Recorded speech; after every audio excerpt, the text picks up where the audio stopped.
مصطفى مصطفى منبع للصفا سيد الأنبياء مشعل في الوفاء كان في عطفه لليتامى دفاع والصلاة والسلام على سيد الأنبياء والمرسلين وعلى آله وأصحابه أجمعين أما بعد قال الله تبارك وتعالى في القرآن المجيد والفرقان الحميد أعوذ بالله من الشيطان الرجيم بسم الله الرحمن الرحيم وأن المساجد لله فلا تدعوا مع الله أحدا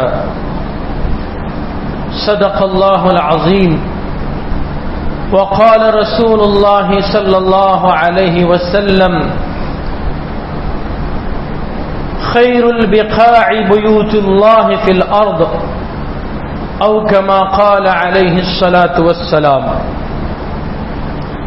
قابل احترام بزرگوں، نوجوان دوستوں اور ساتھیوں، اللہ تبارک و تعالی کا بڑا فضل و کرم اور احسان رہا کہ رمضان المبارک کا بابرکت مہینہ خیر و عافیت کے ساتھ ہماری زندگیوں سے امسال رخصت ہوا. بڑے خوش نصیب اور خوش بخت ہیں وہ لوگ جنہوں نے اس مہینے کو عبادتوں اور ریاضتوں میں صرف کیا اور اللہ کی خوشنودی حاصل کرنے کے لیے غیر معمولی کوششیں کی. محترم حضرات، رمضان کے اس مہینے میں ہمارا اور آپ کا اور عام مسلمانوں کا تعلق مسجدوں سے بہت زیادہ گہرا اور قوی دیکھنے میں آیا، اور عام طور پر مسلمانوں کا یہ معمول ہے کہ رمضان المبارک کے مہینے میں ان کا تعلق مسجدوں سے بڑھ جاتا ہے اور اللہ کے گھروں میں یعنی مساجد میں وہ زیادہ سے زیادہ وقت گزارتے ہیں، عبادت میں، ذکر و تلاوت میں، دعاؤں میں، نماز باجماعت کا اور سنن و مستحبات کا وہ زیادہ سے زیادہ اہتمام کرنے کی کوشش کرتے ہیں. مسجدوں سے ہمارا اور آپ کا یہ تعلق دراصل ایمان کا تقاضا ہے. روئے زمین پر سب سے بہتر حصہ اور سب سے بہتر جگہ وہ ہے جس کو مسجد کہا جاتا ہو، جس کو اللہ کا گھر قرار دے دیا گیا ہو.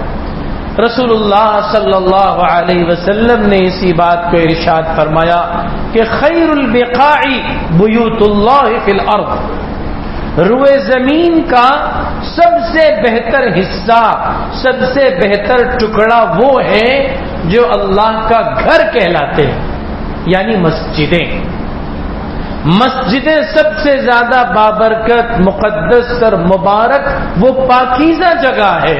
رسول اللہ صلی اللہ علیہ وسلم نے ایک دوسری حدیث میں یہ ارشاد فرمایا ہے کہ روئے زمین کا سب سے افضل ترین حصہ اور ٹکڑا یہ مسجدیں ہیں اور سب سے زیادہ بدتر جگہ یہ بازار ہے. تو صاحب ایمان کا تعلق اللہ کے گھر سے یعنی مسجدوں سے بہت زیادہ مضبوط ہونا چاہیے، مستحکم ہونا چاہیے. یہ ایمان کی علامت ہے. رسول اللہ صلی اللہ علیہ وسلم نے ارشاد فرمایا کہ جس شخص کو تم کثرت سے مسجد میں آتا جاتا دیکھو اس کے ایمان کی گواہی دو کہ یہ مومن ہے، یہ صاحب ایمان ہے اور واقعی اس کا ایمان تازہ ہے، مضبوط، مستحکم اور قوی ہے، اس لیے وہ مسجد بکثرت جاتا آتا ہے، 5 وقتہ نمازوں کا وہاں اہتمام کرتا ہے. اور جو مسلمان گاہے بگاہے مسجد جاتا ہو جو مسلمان صرف جمعہ مسجد میں حاضری لگاتا ہو، اب آپ اندازہ لگا سکتے ہیں کہ اس کی کیا حیثیت ہوگی۔ جب فرمایا گیا کہ جس کو بکثرت مسجد میں آتا جاتا دیکھو اس کے ایمان کی گواہی دو، تو اس کا مفہوم مخالف یہی ہے کہ جو مسجد میں کثرت سے آتا جاتا نہ ہو، 5 وقتہ نمازوں کا باجماعت اہتمام نہ کرتا ہو، پھر اس کا ایمان ڈاواڈول ہے، اس کے ایمان کی شہادت اور گواہی نہیں دی جا سکتی۔ مسجدوں سے ہمارا غیر معمولی اور والہانہ تعلق ہونا چاہیے، لیکن یہ تعلق صرف مسجدوں کی تعمیر کی حد تک نہیں ہونا چاہیے، بلکہ مسجد کی آبادی کے لیے اور اس کے اندر جو مطلوبہ اعمال ہیں ان کو زندہ کرنے کے لیے بھی ہونا چاہیے۔ ورنہ عام طور پر یہ بات دیکھی گئی ہے کہ مسجدوں کی جہاں تک تعمیر کی بات ہوتی ہے تو تعمیر میں چندہ دے دینے والے بھی بہت ہوتے ہیں، اور تعمیراتی کاموں کے لیے اگر ہمارے نوجوانوں کو آواز دی جائے، قوم کو پکارا جائے، تو قوم کا ایک ایک جوان آ جاتا ہے اور پھاڑا پاٹی لے کر سب کام کے لیے لگ جاتے ہیں، جو مسجدوں میں باجماعت نماز کا اہتمام بھی نہیں کرتے، اور شاید وہ لوگ جو جمعہ بھی نہیں پڑھتے ہیں وہ مسجد کی تعمیر کے لیے حاضر ہو جاتے ہیں، وہ مسجدوں میں چندہ دے دینے کے لیے تیار اور آمادہ ہو جاتے ہیں۔ لیکن یاد رکھنا چاہیے کہ مسجد کی اصل تعمیر اس کے در و دیوار کی تعمیر نہیں ہے، مسجد کی اصل تعمیر تو یہ ہے کہ ان اعمال سے اس کو آباد کیا جائے جو اعمال مسجدوں کے اندر کیے جانے چاہیے، اور مسجدوں کے اندر انجام دیے جانے والے اعمال بھی صرف نماز اور تلاوت نہیں ہے۔ مسجدوں کے قیام اور مسجدوں کے بنائے جانے کے لیے نماز تو ایک بنیادی شرط ہے کہ وہاں نماز ہوگی 5 وقتہ، لیکن اللہ کے رسول صلی اللہ علیہ وسلم، صحابہ کرام اور امت کا جو متواتر عمل چلا آیا ہے وہ اس بات کو ثابت کرتا ہے کہ مسجدوں کے اندر نماز اور ذکر و تلاوت کے علاوہ بھی اللہ کے رسول صلی اللہ علیہ وسلم اور صحابہ کرام مختلف امور کو انجام دیا کرتے تھے جو مسلمانوں سے متعلق ہے۔ چنانچہ آپ دیکھتے ہیں کہ مجلس نکاح مسجدوں کے اندر منعقد کی جاتی ہے، اور حدیث پاک کے اندر اس کا باقاعدہ حکم دیا گیا ہے کہ اعلنوا النکاح واجعلوه فی المساجد، نکاح اعلان کر کے کرو اور اس کو مسجدوں میں منعقد کرو۔ ظاہر ہے کہ نکاح بظاہر ایک ایسا عمل ہے جو انسان کی معاشرتی زندگی سے متعلق ہے، ازدواجی زندگی کا آغاز ہوتا ہے، لیکن نکاح کی تقریب کو مسجدوں میں منعقد کرنے کا حکم دیا گیا ہے۔ تو یہ مسجدیں وہ پاکیزہ جگہ ہیں جہاں مجلس نکاح منعقد کی جاتی ہے۔ اللہ کے رسول صلی اللہ علیہ وسلم مسجدوں کے اندر مسلمانوں کے تمام امور سے متعلق مشورے بھی کیا کرتے تھے، تو مسجدیں مسلمانوں کے لیے مشورہ گاہ بھی ہے۔ جو بھی قومی و ملی مسائل ہوں گے ان سے متعلق اگر مشورہ کرنا ہے تو اس کے لیے سب سے بہتر جگہ یہ ہے مسجدیں ہیں۔ مسجد میں اکٹھا ہو کر اپنے ملی مسائل سے متعلق مشورہ کیا جائے، لاحِ عمل تیار کیا جائے۔ مسجدوں کے اندر علم کے حلقے اور ذکر کے حلقے قائم ہونے چاہیے۔ اللہ کے رسول صلی اللہ علیہ وسلم کے عہد مبارک میں بھی مسجدوں کے اندر علم کے حلقے لگتے تھے، ذکر کے حلقے لگتے تھے۔ اس لیے مساجد کے اندر مدارس اور مکاتب کو جاری کرنا یہ بھی مساجد کو آباد کرنے والے اعمال میں سے ہیں کہ یہاں ہمارے قوم کے بچے آ کر قرآن پاک سیکھیں، علم دین حاصل کریں۔ تو مسجدوں کو مدارس اور مکاتب سے بھی آباد کرنا یہ دراصل اس میں علم کے حلقے قائم کرنا ہے۔ مسجدوں کے اندر ذکر کے حلقے قائم کیے جائیں کہ مسجدیں جو ہے وہ ذکر اللہ کی جگہ ہیں۔ مسجدیں مسلمانوں کے درمیان ہونے والے تنازعات کے فیصلے کی بھی جگہ ہے۔ رسول اللہ صلی اللہ علیہ وسلم مسجد نبوی ہی کے اندر بیٹھ کر مسلمانوں کے درمیان جو کچھ تنازعات اگر ہو جاتے تھے، مقدمات آپ کی خدمت میں لائے جاتے تھے، تو مسجد نبوی کے اندر بیٹھ کر آپ صلی اللہ علیہ وسلم ان کے مقدمے سنتے تھے اور ان کا فیصلہ دیا کرتے تھے۔ تو یہ مسلمانوں کے تنازعات کو ختم کرنے، ان کا جھگڑا چھڑانے اور ان کے درمیان فیصلہ کرنے کی بھی جگہ ہے۔ مسجدیں یہ ہمارے دعوت کے کاموں کا مرکز بھی ہیں۔ نبی اکرم صلی اللہ علیہ وسلم نے نبوت کے بعد کی اپنی پوری زندگی کو، مدینہ منورہ ہجرت کر جانے کے بعد کی اپنی پوری زندگی کو، دعوت کا جو مکمل مشن تھا وہ سب مسجد نبوی سے ہی چلایا۔ تو مسجدیں یہ ہمارے لیے دعوت و تبلیغ کا بھی مرکز ہے، اور دعوت و تبلیغ اپنے وسیع تر مفہوم میں، یعنی دین اسلام کی دعوت پوری انسانیت کے لیے وہ مسجدوں سے ہی چلائی جائیں گی۔ تو مسجدیں یہ دعوت کا اور دین کی اشاعت کا بھی مرکز ہے۔ مسجدوں کے اندر ہی نبی کریم صلی اللہ علیہ وسلم مختلف ممالک سے یا اطراف و اکناف سے اور قبائل سے آنے والے وفود کا استقبال کیا کرتے تھے، اور ان کو مسجد نبوی کے ایک گوشے میں ٹھہرایا بھی کرتے تھے۔ تو مسجدوں کے اندر آنے والے باہر کے وہ مہمان جو دین کو سیکھنے کے لیے سیکھنا چاہتے ہیں، دین کو سمجھنا چاہتے ہیں، ان کو ٹھہرایا بھی جا سکتا ہے اور ان کو دین کے سکھلانے کا نظام بھی قائم کیا جا سکتا ہے۔ اور اللہ کے رسول صلی اللہ علیہ وسلم کا پورا معمول تھا مدینہ منورہ کی وہ 10 سالہ زندگی کے مختلف وفود آیا کرتے تھے اور آپ صلی اللہ علیہ وسلم سے مسجد نبوی میں ملاقات کیا کرتے تھے، وہیں ان کو دین کی دعوت پہنچائی جاتی تھی۔ کبھی قبول کر لیتے تھے، کبھی بغیر قبول کیے واپس جاتے تھے، لیکن وہ عمل وہاں ہوتا تھا۔ اس طرح مسجدیں یہ متعدد اعمال کے انجام دہی کی جگہ ہے۔ البتہ اس میں سب سے اہم اور سر فہرست عمل نماز کا ہے کہ اس میں 5 وقتہ نمازیں باجماعت ادا کی جائیں گی۔ مسجد کا یہ تصور، مسجد کا یہ کنسپٹ ہمارے ذہنوں میں رہنا چاہیے، اور مسجدوں کی تعمیر کے وقت ان ساری چیزوں کا خیال بھی رکھنا چاہیے کہ مسجد کو آباد کرنے والے یہ جو مختلف اعمال ہیں وہ کس طرح بسہولت اس کے اندر انجام دیے جا سکتے ہیں، اس طرز کی تعمیرات بھی ہونی چاہیے۔ اسلامی تاریخ میں آپ مساجد کا اگر جائزہ لیں گے تو آپ کو نظر آئے گا کہ مسجدوں کے ساتھ بڑی بڑی زمینیں بھی وقف کی جاتی تھی، اور ان مسجدوں کے اس احاطے اور کیمپس کے اندر پھر جو ہے وہ کتب خانے بھی تعمیر کیے جاتے تھے، اسلامی اور دینی لائبریریاں بھی قائم کی جاتی تھی، اور پھر اس کے اندر مسافروں کے قیام کے لیے انتظامات بھی ہوا کرتے تھے۔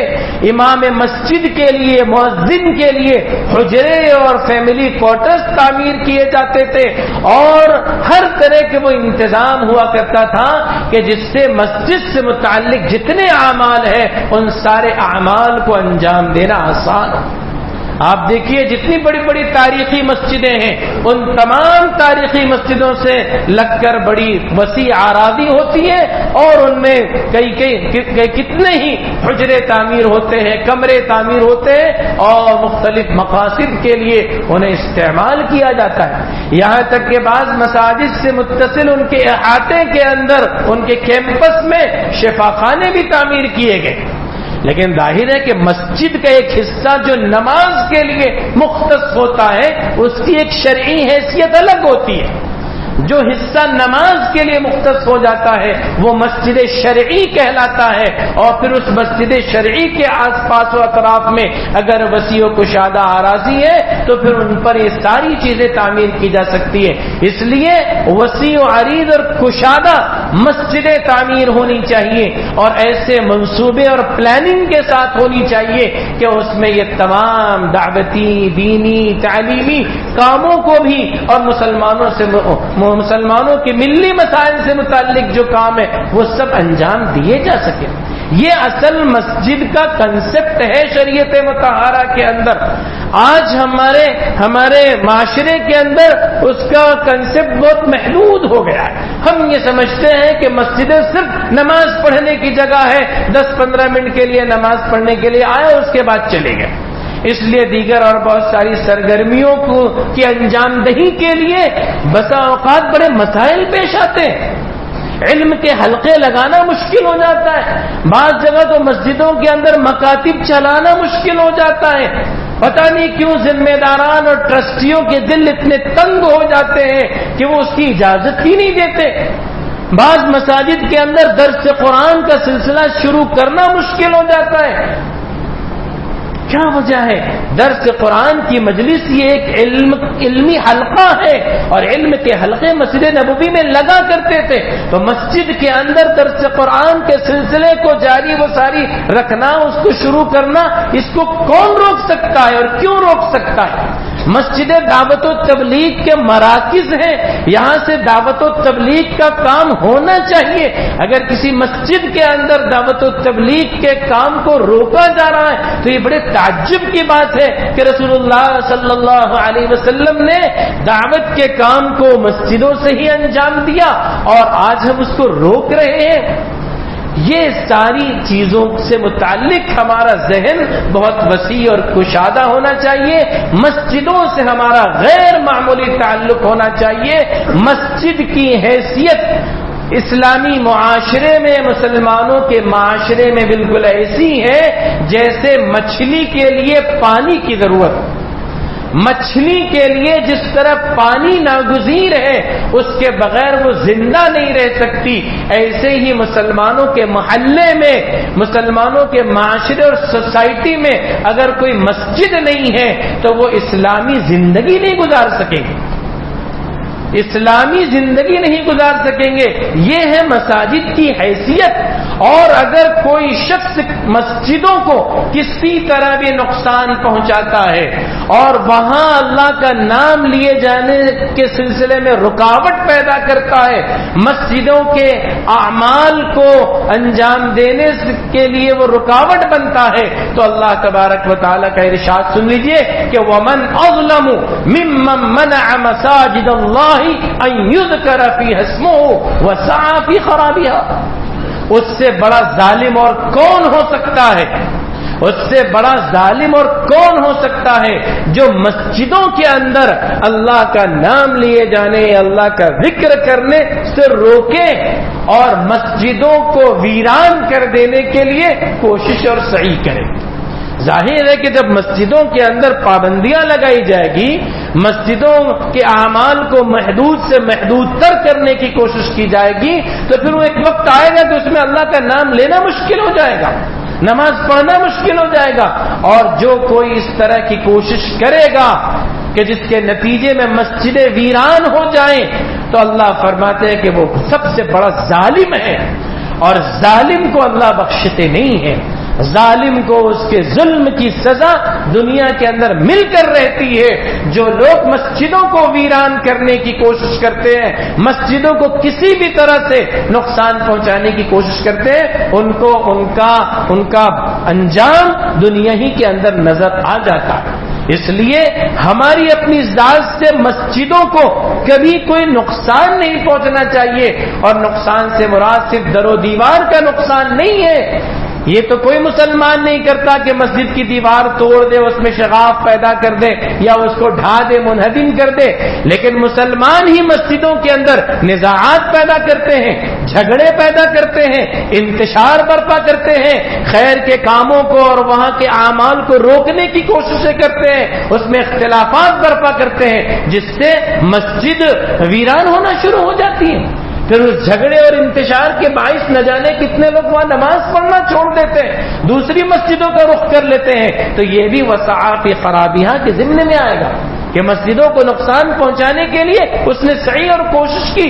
اس لیے اپنی مسجدوں کو ہر طرح کے انتشار و اختلاف سے پاک رکھنا چاہیے, اور ذمہ داران کو بھی اور عام مسلمان کو بھی اس بات کی کوشش کرنی چاہیے کہ کسی طرح کا کوئی تنازع نہ پیدا ہو اور آپس میں ایثار و محبت اور باہمی اعتماد کے ساتھ کام چلتا رہے. جو لوگ ذمہ دار ہیں, متولی ہیں, وہ یہ سمجھیں کہ وہ اس مسجد کے, اللہ کے گھروں کے مالک نہیں ہیں بلکہ وہ متولی ہیں.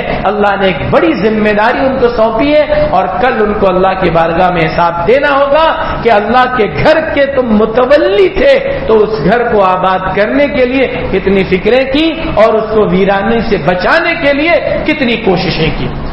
تو مساجد سے مسلمانوں کا غیر معمولی تعلق ہونا چاہیے. اس وقت ہمارے ملک کے جو حالات ہیں, بدقسمتی سے وہ حالات اس حد تک کے خراب ہو گئے ہیں کہ دشمنان اسلام اور فرقہ پرست عناصر کی نگاہیں اب مسجدوں کی طرف بڑی تیزی کے ساتھ مرکوز ہو رہی ہیں, اور ایسا معلوم ہوتا ہے کہ شاید انہوں نے مساجد کی اہمیت کو, اس کی مرکزیت کو اور مسلمانوں کو ان سے جو والہانہ تعلق ہونا چاہیے اس کو سمجھ لیا ہے. اس لیے وہ گویا مسجدوں کو ہی ہتھیانے کی کوشش کر رہے ہیں کہ ایسی جگہ وار کیا جائے کہ جس سے مسلمانوں کو سب سے زیادہ چوٹ پہنچے اور وہ تلملا اٹھے. اور واقعہ یہی ہے کہ جب مسجدوں کو نشانہ بنایا جاتا ہے تو مسلمان تلملا اٹھتا ہے. مسلمان کے لیے ناقابل برداشت ہو جاتا ہے کہ جس گھر کو اللہ کے لیے وقف کر دیا گیا تھا, جو مسلمانوں کی ملکیت سے بھی نکل گیا اور براہ راست وہ اللہ کی ملکیت میں ہے, اور جو ہمارے سجدوں سے آباد کی گئی ہے, اب اس گھر کے بارے میں کسی کی بری نگاہ اٹھے اور وہ اس کو ہتھیانے کی اور اس پر قبضہ کرنے کی کوشش کرے, یہ مسلمان کے لیے ناقابل برداشت ہوتا ہے. لیکن آج صورتحال یہ ہے کہ ملک کی مختلف مساجد پر فرقہ پرست عناصر کی بری نظریں گڑ گئی ہیں اور وہ سارے ہتھ کنڈے اختیار کیے جا رہے ہیں کہ جس کی بدولت جو ہے ایسا ماحول پیدا کیا جا سکے کہ ایک مرتبہ پھر گویا بابری مسجد کی تاریخ دہرائی جائے. لیکن مسلمان اگر حکمت عملی سے, ہوشمندی سے, صبر و ضبط سے کام لے تو وہ ان کی ان کوششوں کو ناکام بنا سکتے ہیں. آج گیان واپی مسجد کے سلسلے میں فرقہ پرست عناصر بہت اچھل رہے ہیں, اور بات دراصل یہ ہے کہ اقتدار کا نشہ بہت بری چیز ہے, اور جب کسی کو بہت بڑا اقتدار حاصل ہو جاتا ہے, فل پاور حاصل ہو جاتا ہے, تو وہی دراصل اس کے زوال کا سبب بن جاتا ہے. جب آدمی کو مکمل اختیار اور اقتدار حاصل ہو جاتا ہے تو وہ اپنے سے آپے سے باہر ہو جاتا ہے اور اقتدار کے نشے میں وہ ظلم کی انتہا کو پہنچ جاتا ہے, اور جب ظلم کی انتہا کو پہنچتا ہے تو وہیں سے اس کا زوال شروع ہوتا ہے. اس وقت ملک کے اندر فرقہ پرست عناصر اور فرقہ پرست حکومت بھی اقتدار کے نشے میں ایسی چور ہو چکی ہے کہ وہ ظلم کی انتہا کو پہنچ رہی ہے, اور یہی ظلم کی انتہا کو پہنچنا اس کے زوال کا سبب بنے گا. گیان واپی مسجد اس قدر متنازع نہیں ہے جیسے بابری مسجد تھی.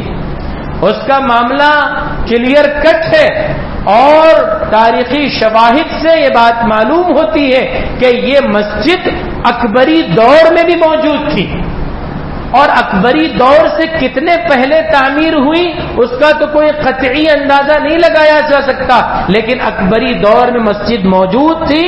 اس زمانے کی کتابوں میں بعض اہل اللہ کا, بزرگوں کا ذکر ہے کہ وہ پابندی سے اس میں نمازیں ادا کیا کرتے تھے.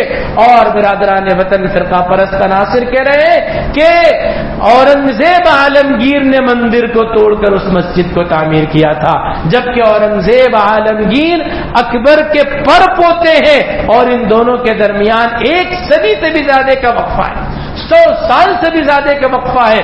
ظاہر ہے کہ اورنگزیب عالمگیر اگر توڑ کر اس کو مسجد بنائے ہوتے تو اکبر کے دور میں اس کا ثبوت کہاں ملتا. اور اکبر کے دور میں اس کے وجود کے ثبوت کا مطلب یہ ہے کہ اورنگزیب علیہ الرحمن نے اس سے کوئی چھیڑ چھاڑ نہیں کی ہے اور وہاں انہوں نے کوئی تصرف نہیں کیا ہے. یہ معاملہ کلیئر کٹ ہے.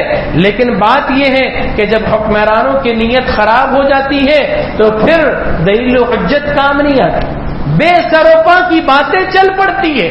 اور آج کل ہمارا میڈیا بھی ایسا ہی ہے کہ کوا کان لے گیا اگر کسی نے کہہ دیا تو سب شور مچانا شروع کر دیتے ہیں کہ کوا کان لے گیا. کوئی یہ نہیں دیکھتا کہ اپنا کان پکڑ کر دیکھ لے کہ میرا کان سلامت ہے, کوا نہیں لے گیا ہے, لیکن شور مچا دیا کہ فلاں علامت مل گئی تو بس ساری میڈیا نے اس کو اچھالنا شروع کر دیا. جبکہ بعض غیر مسلم سادھو سنت آچاریہ یہ خود کہہ رہے ہیں کہ جس چیز کو وہ اپنی مذہبی علامت بیان کر رہے ہیں وہ ایک فوارہ ہے, اس کے اندر باقاعدہ 35 انچ کا سوراخ ہے جس میں سے پانی نکلا کرتا تھا. کسی بھی اس مذہبی علامت کو جس کا وہ نام لے رہے ہیں, میں مسجد کے اندر اس کا نام نہیں لینا چاہتا, اس علامت کے اندر کہیں کوئی سوراخ نہیں ہوتا, لیکن بس وہ کہے چلے جا رہے ہیں. اور ایک بات جو کہہ دی گئی اس کو ساری میڈیا اچھال رہی ہے. کتنی عجیب و غریب بات ہے کہ پانی کے ایک فوارے کو اپنا مذہبی نشان بنا کر وہ اس مسجد کو مندر ثابت کرنا چاہتے ہیں. اب یہ ہمارے لیے بھی آزمائش کی گھڑی ہے. اس وقت چونکہ مسلمانوں کا اقتدار میں کچھ بھی حصہ نہیں ہے اور وہ فل میجورٹی میں ہونے کی وجہ سے جس طرح کا چاہتے ہیں قانون بھی بنا لیتے ہیں, عدالتوں سے فیصلے بھی صادر کروا لیتے ہیں. حالانکہ ملک کے اندر 1991 میں ایک قانون بن چکا تھا, ورشپ پلیس ایکٹ 1991 کے نام سے ایک قانون بن چکا تھا جس میں یہ بات کہی گئی تھی کہ بابری مسجد کے علاوہ ملک ہندوستان کے اندر جتنی بھی عبادت گاہیں ہیں, خواہ وہ مسلمانوں کی ہو, ہندوؤں کی ہو, بدھسٹوں کی ہو, جینیوں کی ہو, عیسائی, کسی بھی کوئی بھی عبادت گاہ ہو, آزادی کے وقت 1947 میں جو عبادت گاہ جس کی تھی اب وہ اسی کی مانی جائے گی. 1947 میں جو مسجد تھی وہ مسجد رہے گی, جو مندر تھا وہ مندر رہے گا, جو چرچ تھا وہ چرچ رہے گا. یعنی ورشپ پلیس عبادت گاہ 1947 میں جو تھی اب اس کی حیثیت وہی رہے گی. گویا 1947 سے پہلے کی تاریخ کو نہیں دیکھا جائے گا, 1947 سے پہلے کا سفر نہیں کیا جائے گا. 47 کے وقت جو جیسا تھا اب ویسا ہی مان لیا جائے گا. 1991 میں یہ قانون پاس ہو گیا تھا, اب یہ ہمارے دستور کا ایک حصہ ہے, لیکن اس کے باوجود گیان واپی مسجد کے سروے کا حکم دینا دراصل یہی انلیگل تھا, یہی غیر قانونی تھا.